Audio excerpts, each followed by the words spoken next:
बात करेंगे आज के स्वदेश हीरो की।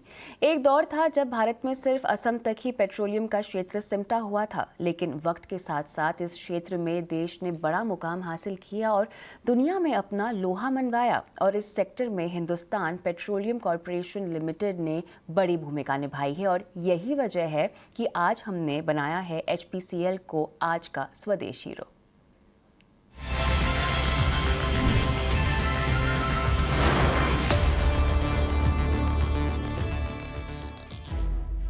देश की महारत्न कंपनी HPCL यानी हिंदुस्तान पेट्रोलियम कॉरपोरेशन लिमिटेड साफ, सस्ता और विश्वसनीय ऊर्जा देने के लक्ष्य के साथ साल 1974 में जिसकी स्थापना हुई थी, तब से लेकर अब तक कंपनी अपने उद्देश्य में कामयाब रही। HPCL का पेट्रोलियम प्रोडक्ट की मार्केटिंग का नेटवर्क काफी मजबूत है, जिसकी देश में 18% से ज्यादा की मार्केटिंग हिस्सेदारी है। आज कंपनी के पास देश भर में 20,000 से ज्यादा रिटेल आउटलेट है, जबकि 44 से ज्यादा विमान ईंधन स्टेशन है। इसके अलावा HPCL देश के 8 करोड़ 73 लाख से ज्यादा LPG ग्राहकों को सेवाएं दे रही है। HPCL का भारत में प्रोडक्शन पाइपलाइनों का दूसरा सबसे बड़ा हिस्सा है, जिसमें लगभग 3,775 किलोमीटर के पाइपलाइन नेटवर्क है। कंपनी के प्रमुख शहरों में 14 जोनल ऑफिसेज हैं, जबकि 133 रीजनल कार्यालय हैं। HPCL के विशाल कारोबार का अंदाजा इसी से लगाया जा सकता है कि साल 2020-2021 के दौरान कंपनी की कुल बिक्री 2,59,243 करोड़ रुपए रही और कंपनी ने 18,714 करोड़ का मुनाफा कमाया। करीब 10,000 कर्मचारियों वाली HPCL हमेशा ही पर्यावरण संरक्षण, बेहतर जीवन शैली, सुरक्षित माहौल के साथ व्यापार को प्राथमिकता देती रही है। 5 साल पहले 1 अप्रैल 2016 को मुकेश कुमार सुराना ने HPCL की कमान संभाली। इसके पहले वे HPCL की ही सहायक कंपनी प्राइस पेट्रोलियम लिमिटेड के CEO थे। उन्होंने टीम को बेहतरीन परफॉर्मेंस के लिए मोटिवेट किया, सकारात्मक और एक साझा दृष्टिकोण अपनाया, जिसका नतीजा ये रहा कि पेट्रोलियम के क्षेत्र में HPCL ने और ऊंचाइयां हासिल की। वही बदलते वक्त के हिसाब से HPCL में भी बदलाव किए जा रहे हैं।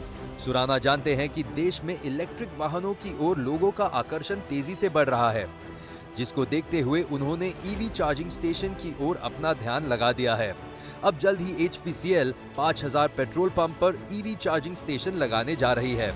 भारत सरकार की उज्ज्वला योजना में भी HPCL ने बड़ी भूमिका निभाई। 2016 में शुरू हुई इस योजना के तहत गरीबों को मुफ्त गैस कनेक्शन मुहैया कराया गया, जिसके बाद HPCL के LPG उपभोक्ताओं की संख्या में करीब 3.25 करोड़ का इजाफा हुआ। HPCL को FIPI oil and gas awards 2020 में oil marketing company of the year award से सम्मानित किया जा चुका है। कंपनी को ICAI अवार्ड, राष्ट्रीय गुणवत्ता पुरस्कार भी मिल चुका है। दूसरे सामाजिक क्षेत्रों में भी HPCL समय समय पर राष्ट्रहित में बढ़ चढ़कर हिस्सा लेता रहा है। राष्ट्र के पेट्रोलियम उत्पादों की रिफाइनिंग में HPCL की मजबूत पकड़ है और यही वजह है कि आज HPCL देश का गौरव है। यही वजह है कि आज ET नाउ स्वदेश ने 50 साल से देश को सेवाएं दे रही इस महारत्न कंपनी को स्वदेश हीरो चुना है। ET नाउ स्वदेश। चलिए तो HPCL की कहानी को विस्तार से और समझते हैं। हमारे साथ जुड़ गए हैं HPCL के चेयरमैन मुकेश कुमार सुराना जी। स्वागत है आपका मुकेश जी स्वदेश आर में। साफ तौर से पहला सवाल चुनौतियों को लेकर होगा, क्योंकि कोरोना काल के दौरान कई सेक्टर्स को परेशानियों का सामना करना पड़ा है। ये बताएं हमें, HPCL को किस तरह की चुनौतियों का सामना करना पड़ा, कितना कठिन समय आपने देखा? नमस्कार। सबसे पहले तो ET नाउ स्वदेश को एक नए चैनल के लिए बहुत बहुत शुभकामनाएं, और मुझे विश्वास है कि आपकी चैनल के जरिए लोगों को सही जानकारी समय समय पर मिलती रहेगी, जिससे देश की आर्थिक व्यवस्था को भी बढ़ाने में काफ़ी मदद मिलेगी। यदि मैं अपनी कंपनी पर आऊँ तो पिछले 1-1.5 साल में काफ़ी सारे चैलेंजेस आए, जैसा आप सभी को मालूम है। लेकिन एनर्जी सेक्टर में सबसे ज़्यादा चैलेंजेस थे। उसके 2 कारण थे। एक तो जहाँ पर जो नॉर्मल इकोनॉमी की सिचुएशंस थी, जिसमें डिमांड कॉन्ट्रैक्ट हो रही थी, उसका सबसे ज़्यादा असर एनर्जी सेक्टर पे पड़ा था। और दूसरी चीज़ ये थी कि एनर्जी सेक्टर में अलग अलग प्रोडक्ट्स पर उसका प्रभाव अलग अलग तरीके से पड़ा था। जैसे LPG, चूँकि लोग सब घर में थे, लॉकडाउन में थे, तो LPG की डिमांड एकदम से बढ़ गई थी। लेकिन पेट्रोल और डीजल क्योंकि लोग मूव नहीं कर रहे थे, इसलिए उसकी डिमांड बहुत कम हो गई थी। सिमिलरली चूँकि लोग हवाई जहाज़ से सफ़र नहीं कर रहे थे, इसलिए हवाई जहाज़ का जो ईंधन रहता है, जो ATF रहता है, उसकी भी डिमांड में बहुत ज़्यादा कमी आ गई थी। लेकिन जब हम क्रूड को प्रोसेस करते हैं रिफाइनरी में तो सभी प्रोडक्ट बनते हैं, तो ये एक बहुत ही पिक्यूलियर सिचुएशन थी। दूसरी सिचुएशन ये थी कि जो क्रूड वगैरह के हम जो प्रोडक्ट बनाने के लिए जो क्रूड खरीदते हैं, कच्चा तेल खरीदते हैं, उसकी जो पेमेंट टर्म्स रहती है वो 30 दिन या 60 दिन ऐसे रहती है। और उसका एक मनी रोटेशन होता है कि जो मनी कलेक्शन होता है जो डे टू डे बेसिस पे होता है। लेकिन अप्रैल महीने में उसमें एक डिसरप्शन आ गया था कि जबकि डिमांड और सप्लाई ऑफ मनी में भी एक डिफरेंस आ गया था, और चूँकि ये काफ़ी बड़ी मात्रा रही थी, इसका भी एक डिसरप्शन था। तीसरी चीज़ ये थी कि जो रिफाइनरीज, जो डिपो, टर्मिनल वगैरह जो हैं, जो कंटिन्यूस बेसिस पे चलते हैं। बिल्कुल। लेकिन यहाँ पर थोड़ा सा हम पेट्रोल पंप नेटवर्क की बात करते हैं, जिसको बढ़ाने पर आपका फोकस रहा है, और पता चला है कि 18,000 से कुछ ज़्यादा पेट्रोल पंप अब HPCL के पास हैं, तो इसको लेकर आपकी विस्तार योजना क्या है? नहीं, अभी 19,000 हो चुके हैं आपकी जानकारी के लिए। हम हमारे रिटेल नेटवर्क को बढ़ाने की कोशिश कर रहे हैं, क्योंकि जैसा आपको मालूम है कि मार्केटिंग HPCL का एक शुरू से ही काफ़ी स्ट्रॉन्ग पॉइंट रहा है। हमारी ये कोशिश है कि नेक्स्ट 4 या 5 साल में ये 25,000 तक पहुंच जाएगा 2025 के पहले। और अभी इस साल ही हम उसमें 1,500 पेट्रोल आउटलेट ऐड करने वाले हैं, और अगले सालों में भी करीब मिनिमम 1,000 आउटलेट और इसमें ऐड होंगे। तो हमारे हिसाब से हमारा प्लान है कि ये 25,000 के करीब हो जाएंगे।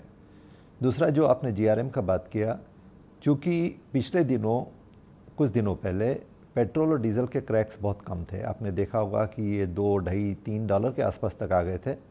सिंगापुर GRM जो बेंचमार्क GRM है वो भी नेगेटिव हो गया था। लेकिन जैसे जैसे डिमांड बढ़ी, आज की तारीख में इसमें बढ़ोतरी हुई है। पेट्रोल के क्रैक्स $9-10 के करीब पहुंच गए हैं। डीजल के क्रैक्स तो करीब $12 के करीब चल रहे हैं। $2 या $3 का पेट्रोल और डीजल का क्रैक्स किसी भी तरीके से सस्टेनेबल क्रैक नहीं रहता रिफाइनरी के इफ़िशिएंट और प्रॉफिटेबल ऑपरेशन के लिए। तो उससे जो ये क्रैक्स में बढ़ोतरी हुई है, उससे GRM में भी सुधार हुआ है, और आज की तारीख में स्पॉट GRM जिसको हम कहते हैं सिंगापुर के, वो करीब $5 से ऊपर चल रहे हैं। लेकिन साथ ही ये बताएं कि कोविड के चलते पेट्रोल डीजल समेत दूसरे फ्यूल्स की डिमांड और सप्लाई में काफ़ी फ़र्क पड़ा होगा। अब कोविड SOP में काफ़ी ढील तो दे दी गई है, लेकिन आपको क्या लगता है स्थिति कब तक नॉर्मल हो पाएगी? आपकी एनालिसिस क्या कहती है? देखिए, पेट्रोल तो अभी प्री पेंडेमिक लेवल के ऊपर ऑलरेडी आ चुका है, और 2019 के मुकाबले में अभी करीब 7 से 8% ऊपर है पेट्रोल। डीजल जो था वो थोड़ा नीचे चल रहा था, वो करीब 91-92% के करीब था प्री पेंडेमिक लेवल पे से, लेकिन उसमें भी अभी बढ़ोतरी हो रही है, और मुझे ऐसा लगता है कि एंड ऑफ द ईयर तक ये प्री पेंडेमिक लेवल पहुंच जाएगा। ATF अभी करीब 60-65% के करीब चल रहा है प्री पेंडेमिक लेवल के। लेकिन जैसे जैसे रिस्ट्रिक्शंस कम हो रहे हैं ट्रैवल के लिए, अभी मेरे ख्याल से थोड़े दिन में इंटरनेशनल लेवल ट्रैवल भी काफ़ी खुल जाएगा, उससे ATF की डिमांड में भी बढ़ोतरी होगी, जो आप अभी देख भी रहे हैं कि एयरपोर्ट पे काफ़ी भीड़ होने लगी है। लेकिन मुझे लगता है कि ATF की डिमांड को प्री पेंडेमिक लाने में करीब वक्त लगेगा, और वो मेरे ख्याल से इस साल के अंत तक ना पहुंच पाए। लेकिन जहाँ तक मेरा ख्याल है, पेट्रोल, डीजल, LPG इसकी डिमांड प्री पेंडेमिक लेवल पे इसी साल के एंड तक पहुंच जानी चाहिए। तो अब HPCL काफ़ी तेज़ी से अपना एक्सपेंशन कर रहा है, और कई रिफाइनरीज में भी काम चल रहा है। इसको लेकर आगे आपकी प्लानिंग क्या है? कुछ इसके बारे में बताएं। जो मुंबई रिफाइनरी है उसका एक्सपेंशन था 2 मिलियन टन से, मतलब 7.5 से 9.5 मिलियन टन तक। वो एक्सपेंशन हम कंप्लीट कर चुके हैं। उसमें यूनिट्स ऑलरेडी कमीशन हो गई हैं और स्टेबलाइजेशन फेज़ में हैं। वाइजेक रिफाइनरी की जो यूनिट्स हैं उसमें 2 पार्ट्स हैं, एक एक्सपेंशन यूनिट्स है और एक बॉटम अपग्रेडेशन, जिसको रिसिट अपग्रेडेशन बोलते हैं। जो एक्सपेंशन यूनिट्स हैं वो इसी फाइनेंशियल ईयर में कंप्लीट हो जाएंगी, और जो रिसिट अपग्रेडेशन यूनिट है वो अगले साल मतलब 2022 के अंत तक कंप्लीट होगी। और जो राजस्थान रिफाइनरी है उस पर काम तेज़ी से चालू है, वो 2023-24 में खत्म, फाइनेंशियल 23-24 के अंत तक ख़त्म होना चाहिए। मुकेश जी, आखिरी सवाल। देश में इलेक्ट्रॉनिक गाड़ियों का ज़माना आ रहा है और उम्मीद है कि इस क्षेत्र में काफ़ी तेज़ी से बढ़ोतरी भी होती हुई दिखाई देगी। तो इस नई एनर्जी को लेकर HPCL की भूमिका लिहाज से मुझे बताएं कि आने वाला वक्त कैसा रहेगा।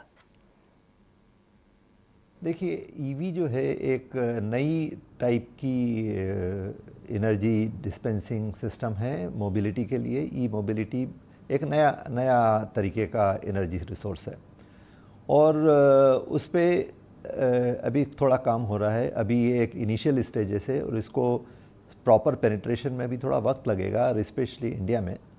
लेकिन HPCL क्योंकि एक एनर्जी कंपनी है, हम चाहते हैं कि जो भी नई तरीके की एनर्जी आए उसमें हम अपना हिस्सा रखें और उसको आगे बढ़ाने में पूरी मदद करें, ताकि कस्टमर्स को सभी ऑप्शंस रहें वो जिस तरीके की भी एनर्जी यूज़ करना चाहें।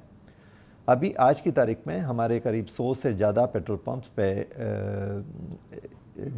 EV चार्जिंग फैसिलिटी है और हम इसको 5000 तक ले जाना चाहते हैं अगले 3 या 4 साल में। इसके लिए हमारे काफ़ी सारी कंपनियों से संबंध हैं, उसमें टाटा पावर भी एक हमारा उनके साथ एक MOU है, और जिसमें टाटा पावर भी एक देश की बड़ी कंपनी है, पावर सप्लाई में EV चार्जिंग में अपना उन्होंने काफ़ी इनिशिएटिव्स लिए हैं और वो एक हमारे लिए एक इम्पॉर्टेंट एग्रीमेंट भी है। बहुत बढ़िया। चलिए, इसी के साथ आपकी तमाम विस्तार योजनाओं के लिए आपको शुभकामनाएं। बहुत बहुत शुक्रिया समय निकालकर हमसे बात करने के लिए।